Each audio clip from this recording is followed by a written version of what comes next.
Hi students, this is Mrs. Vangsness. I'm just going to quickly walk you through how to prepare your journals for printing next week.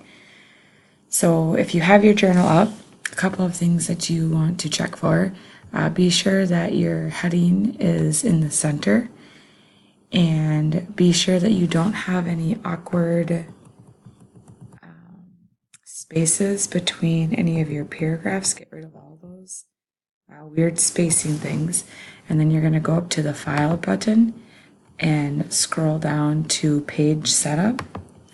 All of your stuff is automatically going to be defaulted to 1 inch margins. You want to change all of those margins to 0.5,